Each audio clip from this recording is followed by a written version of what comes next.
quite some time, the last couple of weeks in preparation for this event.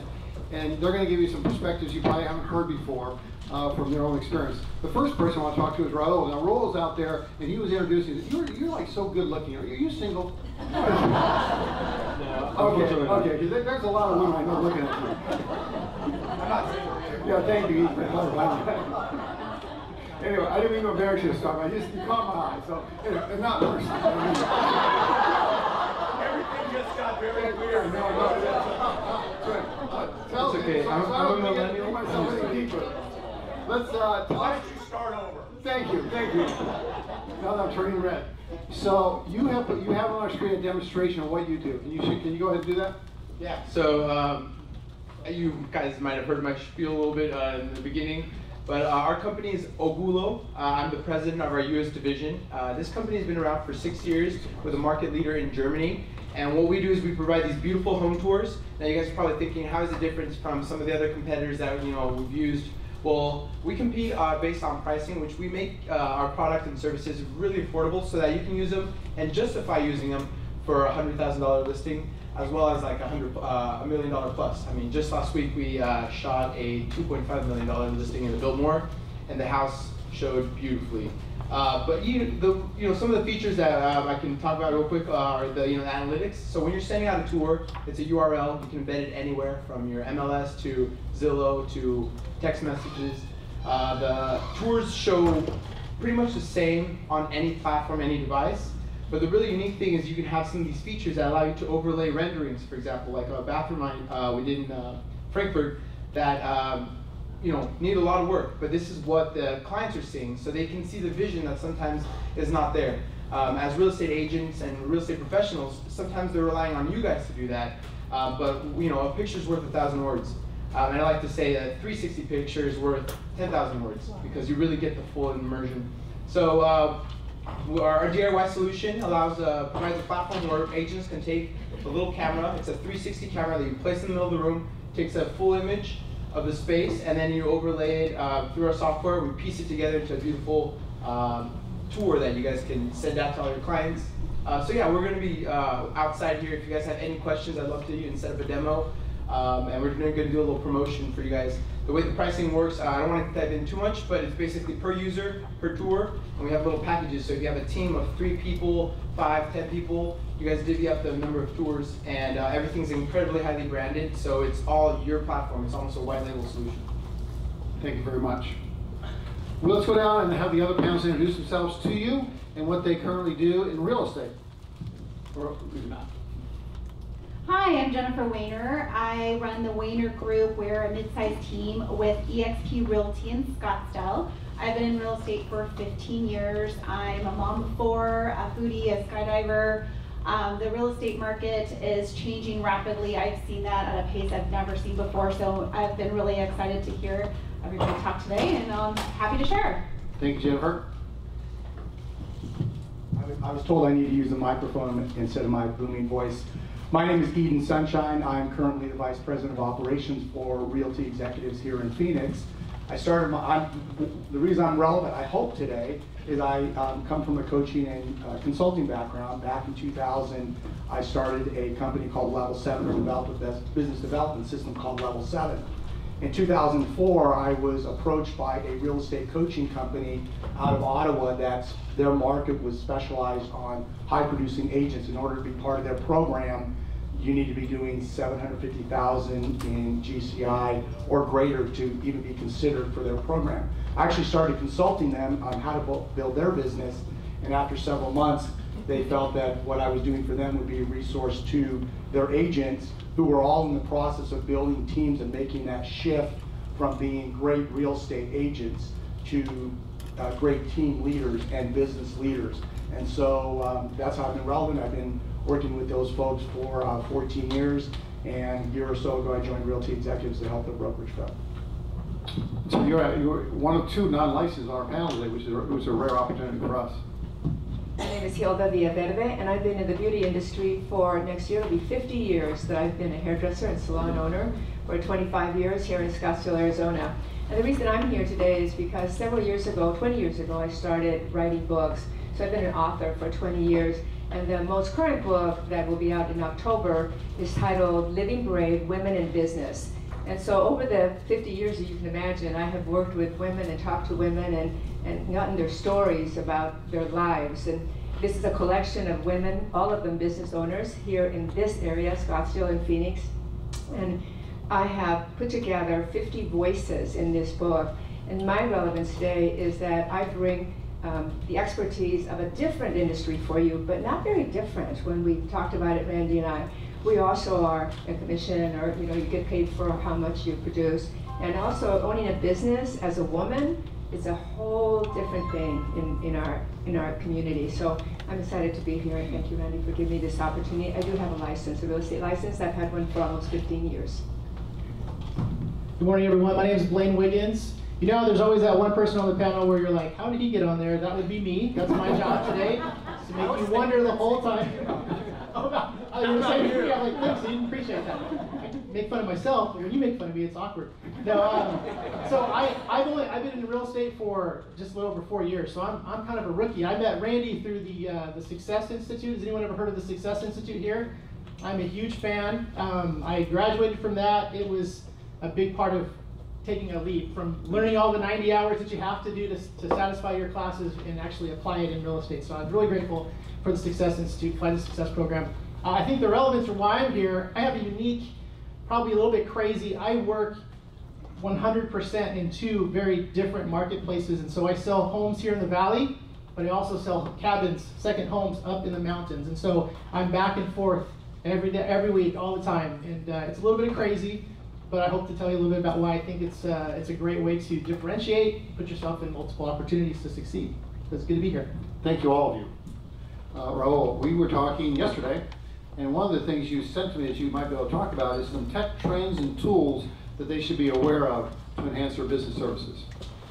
Yeah, thank you, Randy.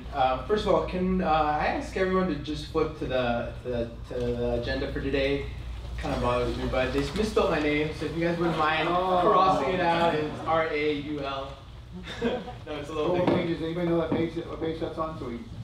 It's the agenda. Sorry, it's not. Oh, it's in the agenda. Now I'm going to be memorable, I guess. Okay. R-A-U-L, and it's on the agenda, but they did it right in the bio. But sorry about that. So, Are you okay now? I'm good. Okay. Now I'm at peace. Okay. No, I'd like to share with you guys that, as like the official millennial here, I guess, some of the tech trends are pretty obvious. Everything's digital now. So one of the things that we're seeing as a technology company, but also as a real estate investor, which is my other passion, is how do we showcase and translate and communicate information as efficiently as possible to the end user. We're entering an era where the end user, the buyers, have access to everything. Everything's on their phone. They can access all the information that they need. Obviously, they rely on the real estate professionals to validate that and to verify that a lot of these things are true or accurate. But the biggest thing that we've seen is the way we communicate information has been shifting, it's changing. And with that being said, we as real estate professionals on the back end, facilitating those transactions, we have to be on top of our game when we communicate information to them and know what's out there. So, for example, even with virtual reality tours, you're able to communicate so much more to them than they could see on the picture from the MLS listing. So with these trends in mind, we have to think about what tools are out there and how to best tailor that. The best example is the social media platforms. We all know that that's a means of sharing information, but sometimes a video or something that's more visual might be more appealing or might be better suited to communicate. Are you suggesting we're living in more of a video world? Not necessarily, but I would say that that's one of the easiest paths of least resistance to get information. Okay. Jennifer, when I looked you up on Facebook, you were mentioned in your introduction, I noticed you were a foodie, a skydiver, and a book lover. And being a book lover, what book you think would most impact their success in real estate, or maybe a couple books? Gosh, there's a lot of books, but I would say I'm a coach with Craig Proctor, and for all of my students that come to me, the book that we give our students is The E-Myth Revisited. because you are building, if you're looking to sell a few homes a year, probably not the best book, you're not gonna find it that exciting. But if you're looking to truly build a real estate business, this is gonna teach you how to build the foundation of the business. So you're not building your real estate business on a shaky, dirt floor. You're gonna build a solid foundation.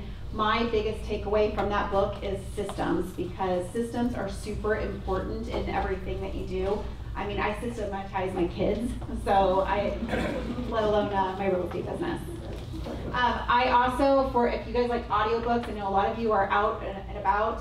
One thing that's really impacted my life just in the last year is the 5-second rule by Mel Robbins. I am not a morning person. I hate mornings. Thanks for being here. I used to get out of bed at 8 o'clock and I would just go into the whirlwind of the day. One thing that changed my life is listening to the 5-second rule, and now I'm out of bed at 4:30 in the morning. It's not easy for me, but that has made me far more productive and intentional about my days. So I'm not stepping into a whirlwind every morning. I'm more at peace with my kids, getting into school. I don't check email in the morning. I go through the Morning Miracle, which is another great book. So there's a lot of great books. My commitment is 1 book a week. So. Those are great suggestions. I was thinking based on last family, and you're going to suggest Who Moved My Cheese. That's where I would have gone. I just feel you got that. Eden, you coach. The E-Myth Revisited. What you coach? The E-Myth Revisited. The 5-second rule. The 5-second rule. Who's the author of that? Mel Robbins. And it's better as an audiobook. I usually like books, like the real books, not Kindle books. I highlight and I go back and I reference, but the 5-second rule is a great audiobook.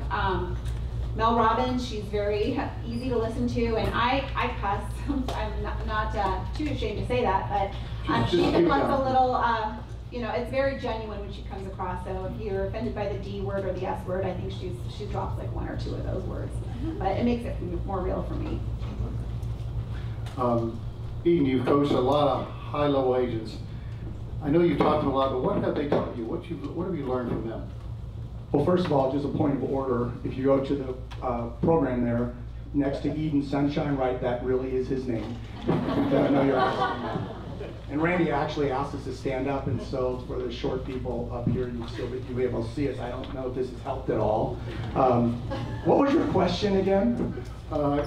That your real name really is Eden Sunshine. We verified that. Okay. What a great name, isn't it? No, in all the people you coach, I know you talked to a lot, but what have you learned from them? Well, it's interesting we're talking about systems, and I was actually trained by Michael Gerber. He's a friend of mine, and that's how I got started in systems. As I mentioned, I've been working with some of the top, most productive real estate agents in North America. I could do some name dropping, but these are folks that are doing $1 million, $2 million, $3 million, $4 million, $12 million in commissions every year. And in working with them, I've learned that in order to make that shift from being a great real estate agent, they've had to make that mental paradigm shift for themselves. And we've been talking a lot about this whole theme of the morning has been about making paradigm shifts and starting to think differently, not being afraid about what's happening in technology, and just being aware of looking at things differently. And these top producing team leaders or business owners have identified 2 critical things, at least in my observation. And number 1 is the power of specialization. And as a good agent, many of you have specialized, and you can relate to this because you specialize in specific markets like luxury market or a specific geographic area or a certain price point or a certain niche market. And in doing so, you're able to be more effective in that area. And it's very commonplace that you can grow your real estate practice more quickly if you're focusing on a niche. But the lesson learned from that is, as a real estate agent that hasn't focused in a niche, and regardless if you have or not, there's so many things that you have to manage, an ungodly amount of things that you have to manage as a business owner. And that is how to market, how to lead generate, how to convert, how to manage a transaction, understanding the contracts, understanding people, all of that kind of stuff, transaction management, everything that you do every day are often 6, 7 different jobs. And in order to be good in this marketplace, you have to be really good. You can't be an okay performer in any of those areas.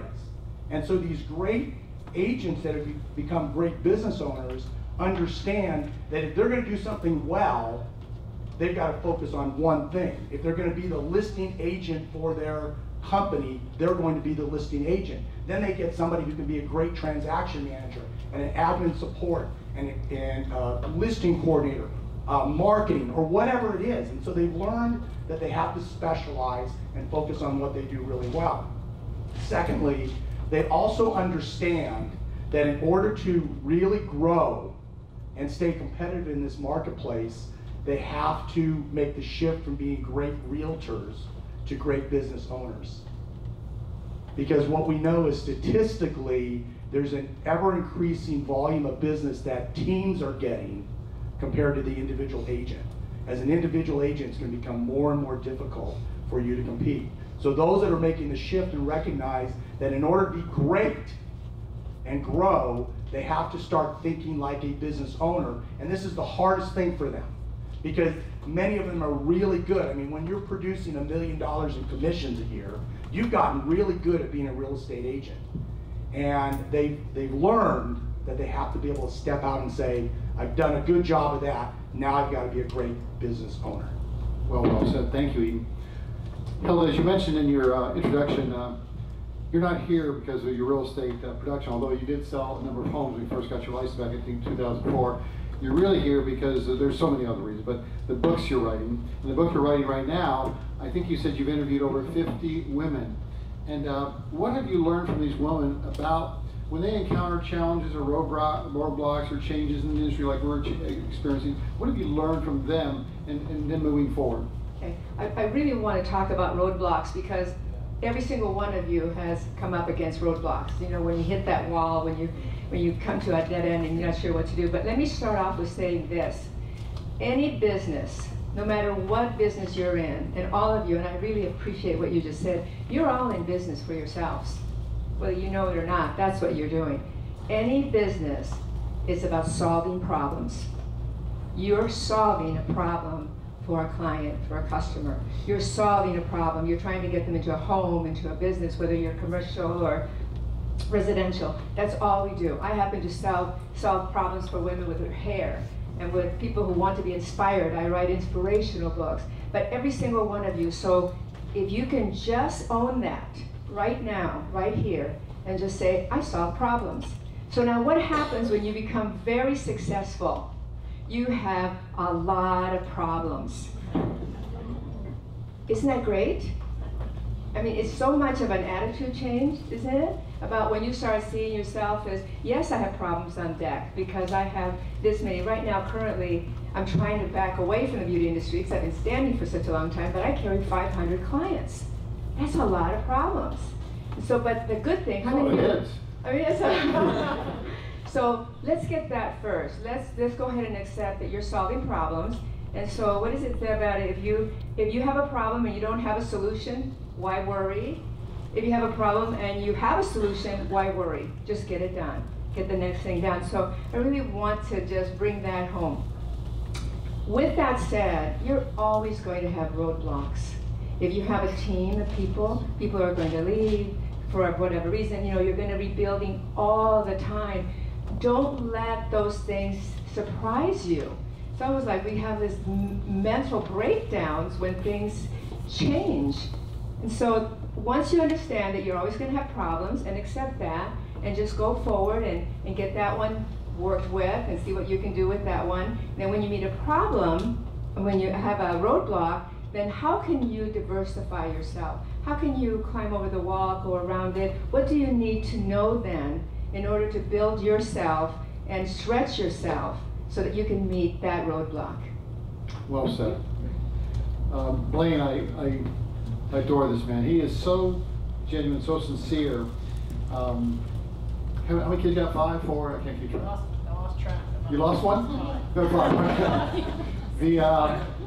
And he got to this stage so fast. One of the neat things is when an agent gets here to speak, they've really done something outstanding. And he's only been doing this for 4.5 years, and you're here, so congratulations.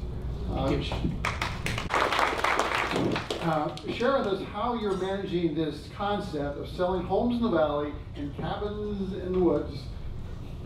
I'm really stressed out all the time. No, yeah, more problems. That was spot on. You know, and so my background's interesting because I had this job. It was a good job. I got a paycheck every 2 weeks, and then in October of 2013 that went away, and I decided to be a real estate agent when I grew up. And so I go through this system, and so I remember Randy talking about if you don't find your niche will find you. And so our background is we have my wife and I married 19 years. We have 5 kids. We have a cabin, vacation rental. We've since bought another one. So we have all these people coming through this vacation rental up in Shola. You guys are familiar with the White Mountains. And so as a new agent, I thought, well, this is a great opportunity. I have this captive audience. So I put together a little blurb that said, I'm a realtor and I'd love to be your realtor. Please let me be your realtor. And I was 100% focused on helping you buy or sell real estate in the Valley because that's where I was mentally. And so what happened is no one called me to ask me about the Valley at all. People started to call and say, we had a really good time at your cabin, Blaine. We've been talking about it, and we were interested if you could help us buy a cabin too. And I thought, well, I hadn't thought about that, which makes me sound really stupid because it seems really obvious, right? I have a cabin, I'm very familiar. And so here I was, and so I started the whole process. And I would say from a challenge perspective, it's 3 hours apart. I have 5 kids, I have a lot going on. But I think the whole point of it was I'm the sole provider for my family, so I need to find a way to differentiate so that if things slow down in the Valley, I still have the cabins up north. And so it's taken a lot of time, a lot of focus, but it's paid off. I'm sorry, we're busy over here. That's all right. He's really good looking, so it's cool.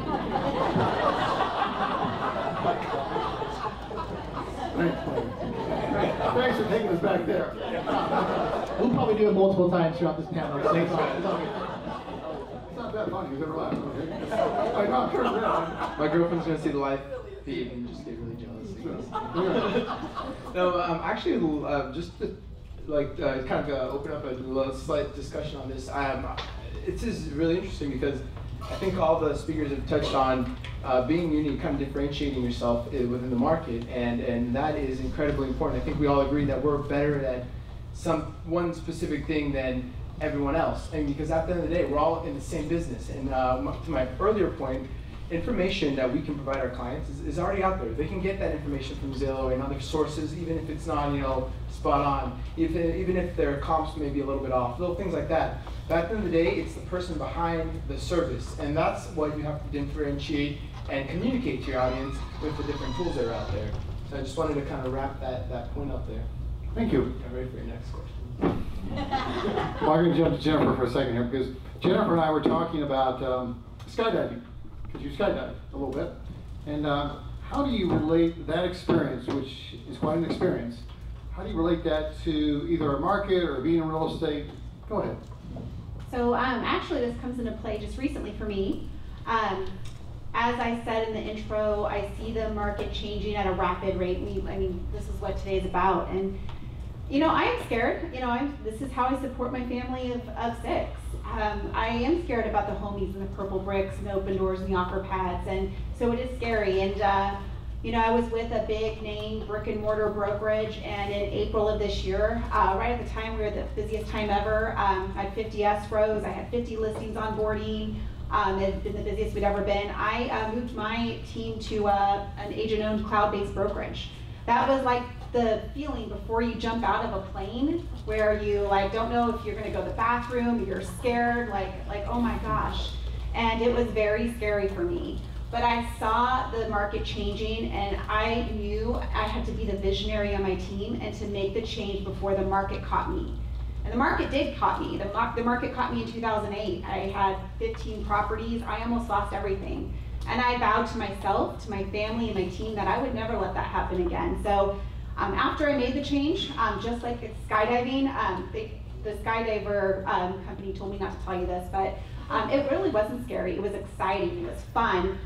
This is one of the most exciting times in my real estate career.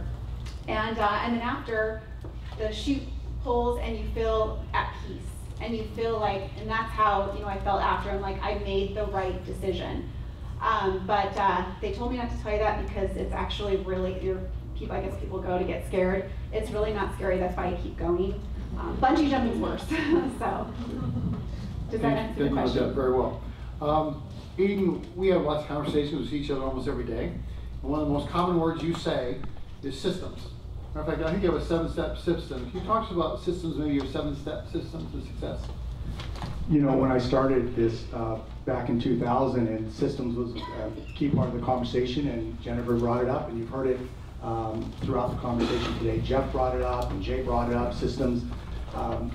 I started talking about systems so long ago, it wasn't even cool to talk about it. It's like that Barbara Mandrell song or whatever. Now everybody talks about systems. I was at a conference a couple of years ago, and a speaker, and it was a big real estate group, and I mentioned I help companies develop their systems and develop their culture, and I felt like the guru for the moment. Everyone wanted to sit down and, oh, we want to talk to you because systems are so important.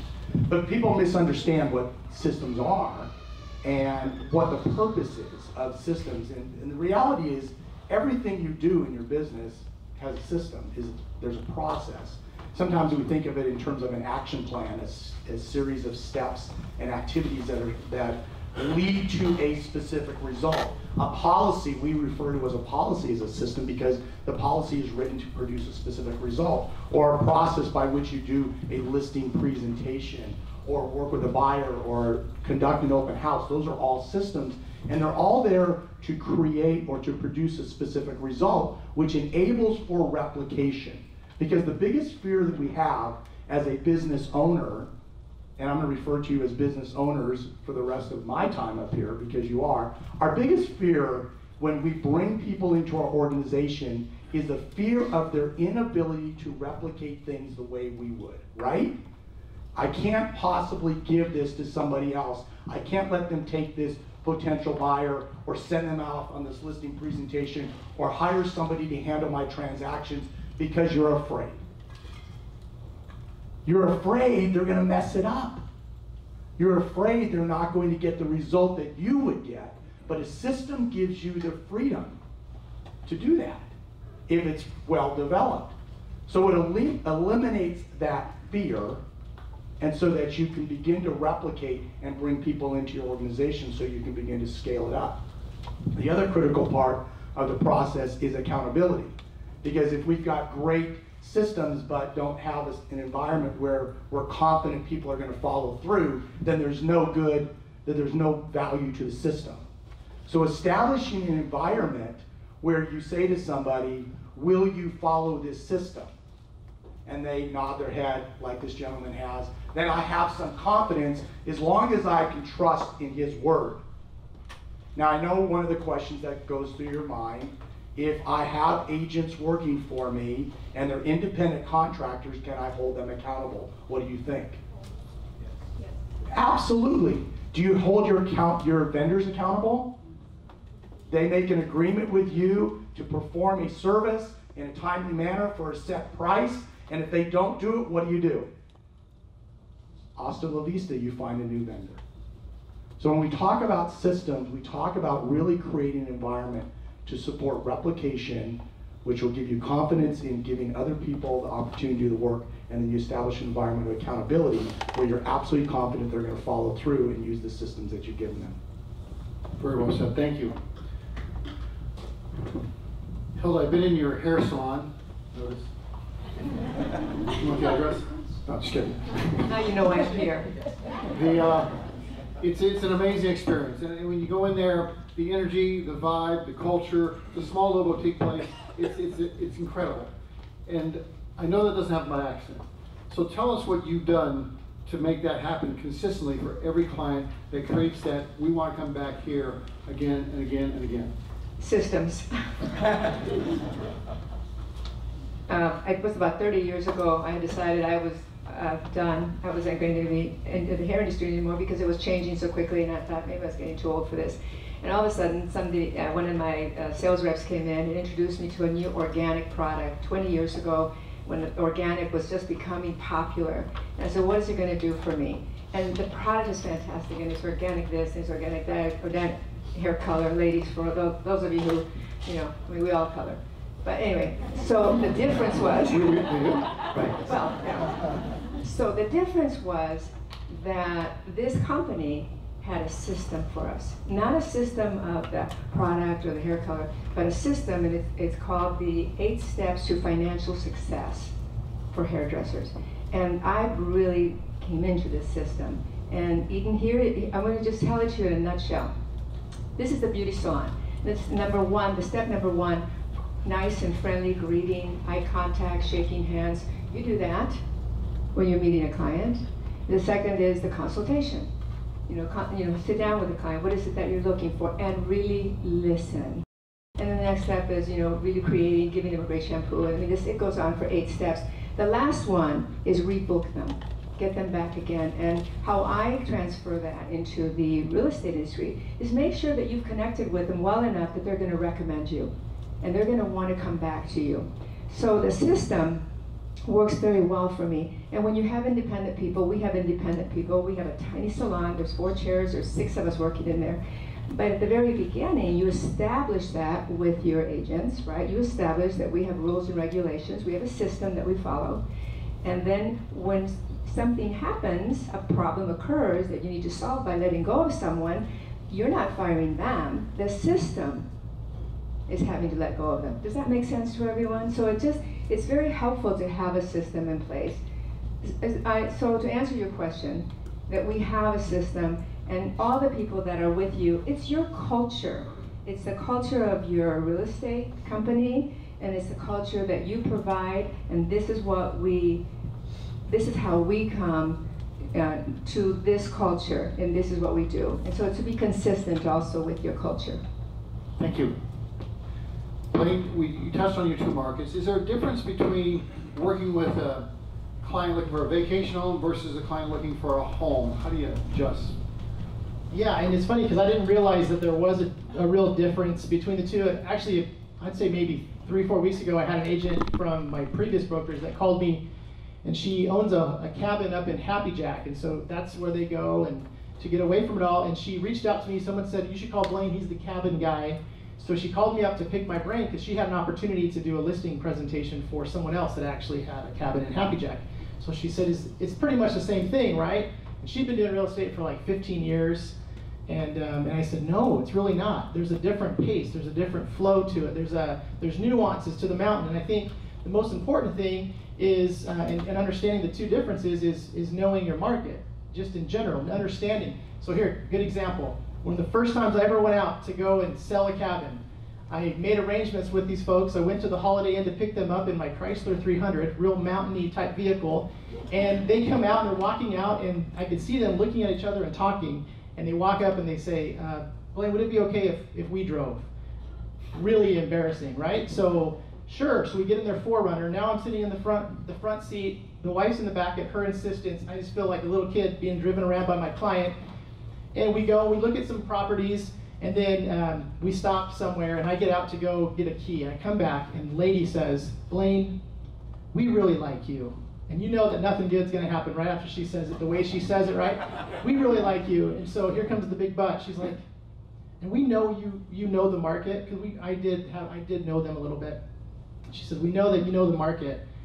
But if we didn't know you, if we had contacted you through Zillow, or if someone had referred you to us, strike one is you showed up in a sedan to take us driving around mountain roads. We would have instantly thought that was weird. And by the way, we did, even though we know you. And number 2, she said, you're wearing slacks, you're wearing a dress shirt, you're wearing dress shoes. You look like a city slicker that doesn't know anything about cabins, the mountains, anything, nothing about you today makes us believe and feel that we were in good hands. Now, because they knew me, they knew they were in good hands, but the lesson was not lost on me. So the sedan was sold, 4-wheel drive vehicle was purchased, I wear jeans. Think about this, in the valley, it's the 9 to 5, we go to work, right? Up in the mountains, it's the way you get away from all of this, the rat race. You want to get up there and you want to be away from corporate America, you want to be away from the 9 to 5, and you don't want some yahoo to show up in slacks and a dress shirt in a sedan and drive you around the mountains. And so, yeah, to answer your question, Randy, you have to know both markets and adjust accordingly. And you learn that the more you get out there and the more you do it, but absolutely you have to adjust. Thank you. Raul, you said in your email to me, you want to talk about the globalization effect of the market. Talk about the big world. Yeah, thank you. Well, one thing that as a millennial, a young business owner, and someone who's learning from the trends of older role models, but also having to cater to a younger generation that I appeal to. You have to really start thinking bigger than your own environment. I mean, just even the fact, some of the speakers have been talking about even, kind of how to look at the big picture. Some of the things that I would recommend as a business owner as well is look at what you do really well and again, create a system. So one thing that a little piece of advice that I would like to share is think of everything that you have to do for your business, for your daily operations, for your life, for everything that you are responsible for, things that you can't, that you have to do in a day. And then take that list and do one of three things. What can you do yourself? What can only you and only you do better than anyone else? Those are the things that you have to focus on. That's your niche. That's what people will know you for. The second thing is, what can I delegate? What do I have to oversee, but it's not the best use of my time if I'm actually doing it? And the third thing is, what can I outsource? Now this is where I personally see a lot of a room for improvement with people I've worked with colleagues, with my own coworkers. You have to utilize those tools that are out there. Some of them, like one off the top of my head, is virtual assistants, data entry, things that you might have someone in-house to delegate that to, might be better suited being outsourced. With globalization, one thing that, on the investment side of my business, you have to kind of, again, go back and look at that bigger picture. If you're looking at, for me, we work with a lot of investors. There's, kind of a big competition. So with globalization, you have to think about how can you differentiate yourself not just locally, but on a national or global scale. For us is using our local market. I mean, you guys are all experts in Arizona. You're probably sitting next to an expert in Arizona or an expert in your given zip code or area. But when it comes to the global scale, then you become more of a commodity and something more rare. So now you're, if you're from Minnesota, I think that there was a few people from Minnesota from the previous panel.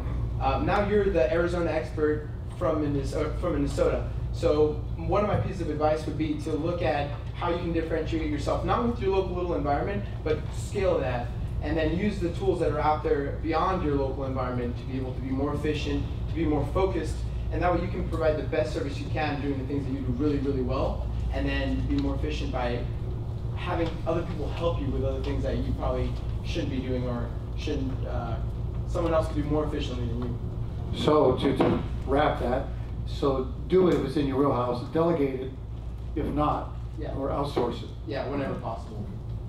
Jennifer, I don't know if you said much about your team, but if you would, tell us a little about your team and I'll have a follow-up question to that. Okay, I started my real estate team, really 2014 is when I started building.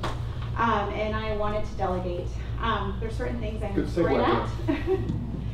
I'm a great salesperson. I am a terrible, terrible administrative person. I don't know how many people are familiar with the DISC personality here, but if you are and you are a high DI, please raise your hand. Most salespeople are, right? Most salespeople, they love people, they love the game, but they're terrible administrative. So how many times I've missed initials on lines, I don't know, I've lost count. But I have a transaction coordinator, I have a listing manager, I have a marketing manager, I have my own videographer, photographer, he's in the back there, Matthew. Director of Public Relations and Client Relations, Beth, right there. She's just making sure our clients are happy. We have an inside sales team. She looks happy too. Look how happy she is. She's always happy. So I keep her on me. And then we have an inside sales team and an outside sales team. We take in anywhere from 600 to 700 leads a month. And I found that there's no way that agents, when they're out showing homes, working with buyers and sellers, that they're really good at actually converting leads. So our inside sales agents are converting leads, our outside sales agents are there to work with buyers and sellers. And I think we've heard clearly today, it's no longer good enough to be good or better, we gotta be best. So what's your team doing that really is wowing the client to ensure that referral business? Tell us about what they're doing. Yeah, and the interesting thing is we, it takes, 90 hours to get your real estate license? Mm-hmm. How long did it take you to get your cosmetology license? It's a year. A year, 1,600 hours. 1,600 hours to cut someone's hair. Now, this is my life, so like I would feel like if you butchered my hair, my life would be gone. But 90 hours to represent somebody on some of the biggest financial transactions of their lives. So the barrier to enter real estate is very low. That's why there's, 60,000 of us. Now more than ever, we are going to have to be leveling up, and that's great. It's great for the consumer. The consumer is going to get a better real estate agent. They're going to have more options. One thing for me, what we do on our team is we don't just meet with sellers and say Open Door's bad, offer pad's bad, because you know what? There are times that Open Door gives us the best offer. What can I do for my client that Open Door can't give? I can give my client the best investor offer for them. Sometimes it's an offer from me, sometimes it's an offer from Open Door, but it's leveling up in this industry and distinguishing yourself and not just being a part of the herd. Separating yourself from the herd, knowing what your unique selling proposition is, and everything that's happening in the real estate industry right now, in my opinion, is in a direct benefit of the consumer. Very well said. Eden, to remain relevant, if you're talking to this group of agents here, which you are, what do they need to be on? So business owners, just as for those of you that are have the guts or realize the necessity to stay relevant, change paradigms, and recognize the importance of making the shift from not just thinking of being a great real estate agent, but making the shift to being a great leader of your business. This is my encouragement for you. Leadership and management is never a title. People are given the title or assume the title of CEO or general manager of their organization, but they don't always conduct themselves applying the work that good leaders and managers do. There's work. You are a real estate agent because you engage in the work of being real estate agents. So just because you are titled the team leader doesn't necessarily mean that you're engaging in the work effectively of being a team leader. So my encouragement would be to learn what it means to lead. What is the work that leaders do? In summary, I would say leaders are very effective at defining the vision. They identify the culture, they identify the differentiators, they identify what makes your organization different, and they get it down in writing. And then they get really good at communicating it to the point that you have people that go, I want to be a part of that. And that takes an effort. It takes reading books like John Maxwell's books. It takes reading books on good leadership and how to communicate effectively, how to inspire your troops and get them involved and want the vision. Number two, learning to understand what it means to be a good manager.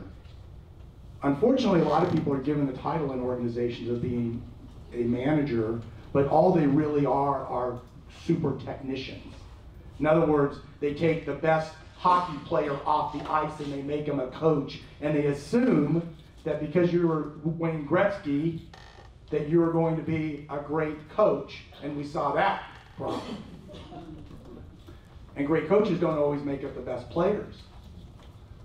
Doing the work of a manager, from my perspective, is very simply this: how to figure out how to create replication and create the results that have been defined by the leadership. Leadership says, we want to differentiate or we want to accomplish a result, and the manager goes to work to figure out how to accomplish that. There's a great story about J. Paul Getty, who was the founder of U.S. Steel Company, and he formulated the best managers he could find in the industry. And he brings them all into this big conference room and he says, gentlemen, in fact, Charles Schwab was one of the managers in that room. He says, gentlemen, I want to create the world's largest steel company.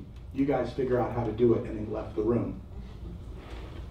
Purest sense of leadership, purest sense of delegation to the managers in that room to go and figure out how to do it. And how do you do it? You create great systems, and you mentor and develop your people with intention. Show them how to operate those systems, train them on your culture, talk about what does it mean to conduct themselves in alignment with that culture. Learn to lead, learn to manage. That's the takeaway. So thrilled you're here today. I don't know what, I'm almost. Are you speechless? So finish. I left Randy Cooney speechless. Mic drop. Hilda, this is a long question. I'm actually going to read it to you. You've now written 7 books. You've presided over 100 weddings. You've lectured and presented to many large and small audiences. You've touched over 175,000 heads of hair. You've even sold some homes. Through all that, what would you say is the most important thing we can give to others that make us remarkable and memorable? Well, I really appreciate following this. This is just perfect.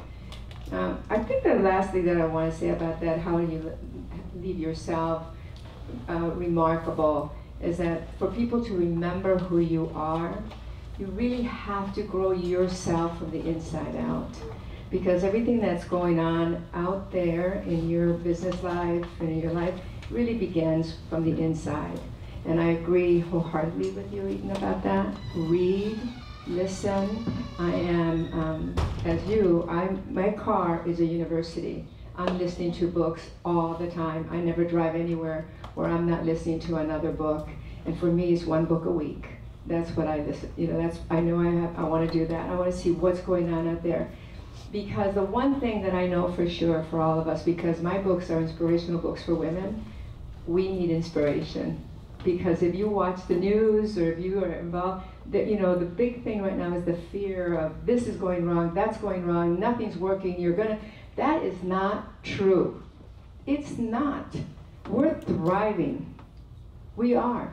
We're in a great market, and if you just make yourself remarkable, just memorable, and you can do that with the little things, because not everyone's doing the little things. Do you follow up? Do you follow through? If you are making too many excuses and saying I'm sorry too many times, there's something you have to look at. You should not be apologizing that often. Run on time. Do what you say you're going to do. Answer your emails. Be remarkable. And make yourself stand out and be that special person that people are going to want. I love that you're smiling all the time. I'm going to steal her from you. You got hair? We'll teach you. So, and it doesn't have to be big, big, big. And I always say that to people. You can be a small entity with enough people to do these things for you, to delegate, to do those things for you. You don't have to be big. Just be really good at what you do. Be really good at solving the problems, and you will be remarkable. Thank you. And I said a follow-up question, because when we were talking the other day in preparation for this, you mentioned a story about your son. It's too long because I know we're gonna. No, I really want to hear it. It's just too good a story. Okay. And you probably heard this before, but I want to tell you just a little bit. 23 years ago, my son entered a beautiful school, a unique school in Pasadena, the Art Center for Design. And my son was 23 at the time. He had already been to college and did not want to be in business school. He's an artist, and I didn't want to have an artist son. And so he finally convinced me that he's an artist. And so the Art Center for Design in Pasadena is a very special school, and it's international. It's a wonderful school. So we were very excited that he was accepted to the school. And there was a gentleman there, a Japanese gentleman who taught there. And all of the professors who teach at this school are working. They're all working in the profession. They're just teaching, they are actually working. So my son was in for a graphic artist. And so all these people are professors, and they're professors, but they're also working. There was a Mr. Hito there, a gentleman from Japan. And my son told me all about Mr. Hito and how impressive he was, and everybody just looked up to him. And everybody just thought he was like the most amazing person. And so my son was very excited to be learning from him. And a couple of months into this, my son calls me and he says, "Mom, Mr. Hito walks by my things and he never stops to say anything to me. But I watch him stopping and talking to other people, but he never makes any comments and he just walks by." He says, "What do you think I should do?" And I said, "Why don't you ask him?" why don't you just ask him, maybe stay after class and say, why aren't you commenting on my work? And my son, I mean, I think he's talented, you know. But so he waited a little bit, and so finally he did ask Mr. Hito, the Japanese gentleman. I actually had the pleasure of meeting him. And after the class, my son went by and asked him, and Mr. Hito asked him one question. He said, Ron, he said, do you make your bed? And Ron said, what does that have to do with my work? And he said, I can tell. So about that evening, my son called me and he was really angry. He said he has the same problem you do. He wants me to make my bed. And I said, there's a reason for that, Ron. And so you figure it out, and you'll figure it out and see if you want to make your bed or not. And it took about a month and a half or so, about 6 weeks later, and I talked to my son every week, or he's a mama's boy. Anyway, so he would call me every week and check in with me. And then about 6 weeks later, he called me and he said, Mr. Hito stopped today, looked at my work, he made a comment on it, he said, very good, and he walked away. And I said, Ronnie, are you making your bed? Every morning. And so, thank you for letting me share that story. And you hear that, you've heard other people talk about that. I was first, because this happened 23 years ago.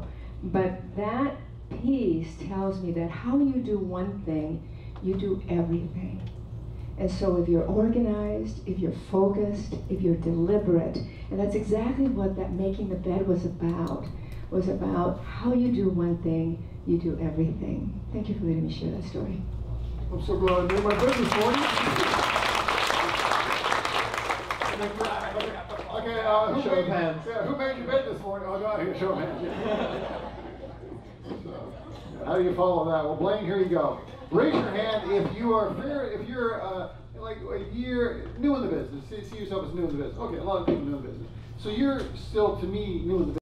You're doing a lot of business. You're in your 4th year. Share with them what you think they should be doing as being new in the business. First off, I just have to say that to make my bed, my wife has 72 pillows. It's a really long time to make my bed, so it's commitment. Sorry. So, one more time. Yeah, all these new people in the audience, what would you suggest for them to do to go where you've gone? Well, besides buy a cabin. And besides, enroll yourself into the Flight to Success program. Thank you for that. You didn't ask me to say that. I really, truly, genuinely mean that. I love everything that the panel has said about trying to be remarkable, trying to be memorable, trying to differentiate yourself. And it's interesting, someone, I can't remember his name, the gentleman from Homey, and he talked about, what's his name?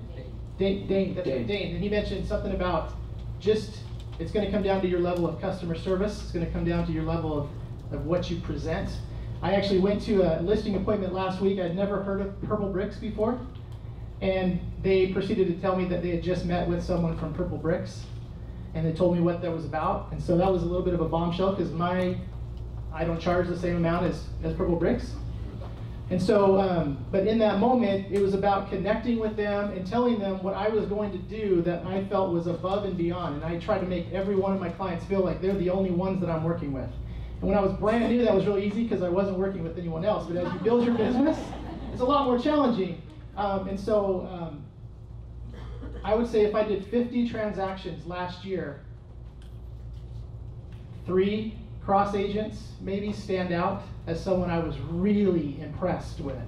They were on the ball, they responded, they answered their phone, they answered their text messages, contracts were, I mean, everything was in order, maybe 3 out of 50.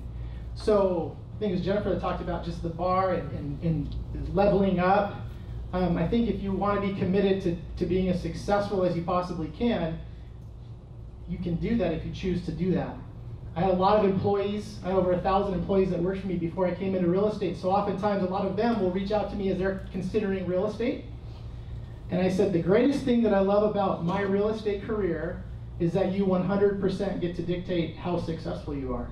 There's literally there's no ceiling. You can be as successful as you choose. If you put in the work, the success will follow.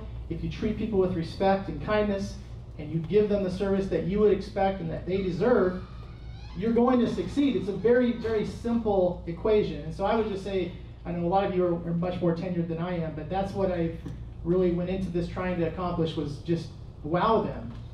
Make it so when they are talking that night about the 3 realtors that they met with in the listing presentation, you can't just be memorable, you have to just blow everyone out of the water because you made a connection with them and they truly believe that you have their best interests in mind. And that's what I try to go into every listing appointment. I care about people and I want them to feel that and know that when I'm meeting with them. So that's what I tell people, is just be you and outwork everyone and you will be in the top 1%. I mean, it's just, there's a lot of agents that are part-timers. They're not as focused and they're not as invested. And if you have a heart and you want to go forward and be successful, the results will come. Thank you, Blaine.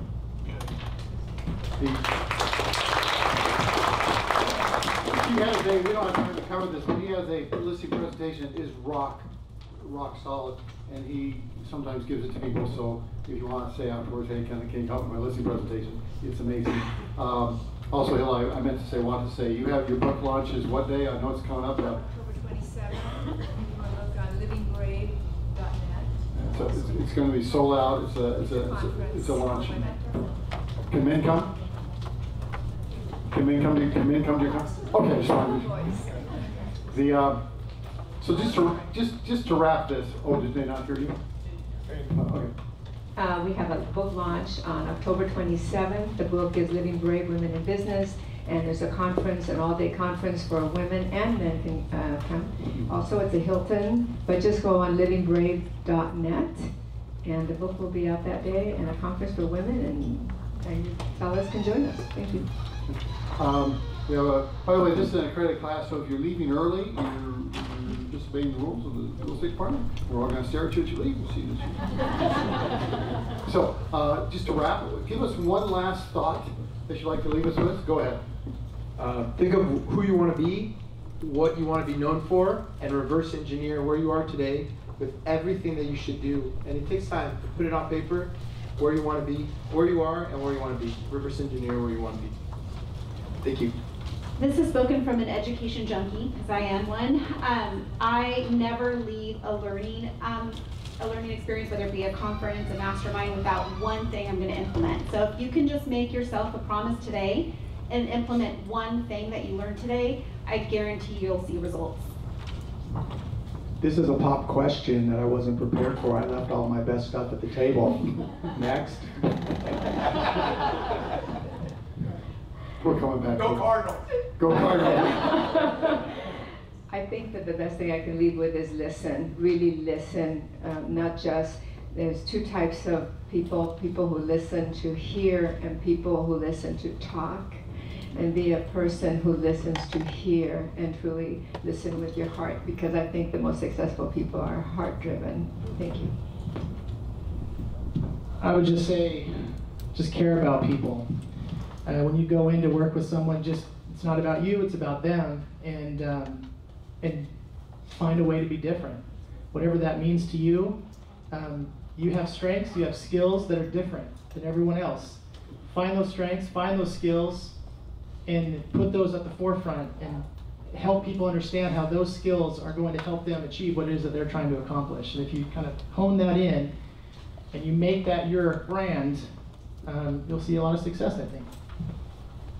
Because you guys talk about systems so much today, I don't know what article it was, but they were talking. What do you think they said?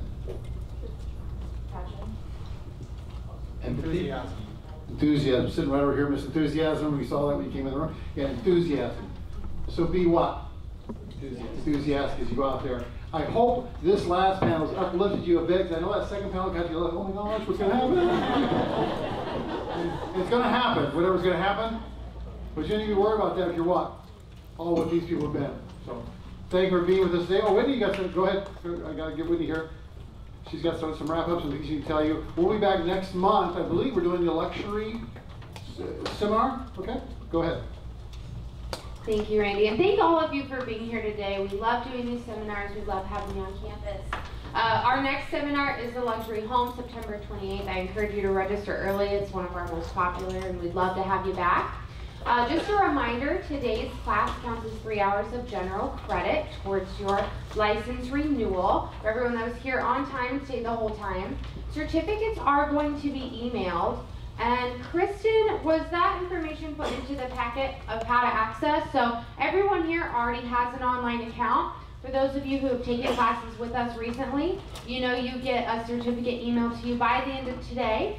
And the instructions are in there. So thank you very much for being here. We hope to see you back in September. And one last thing, thank you.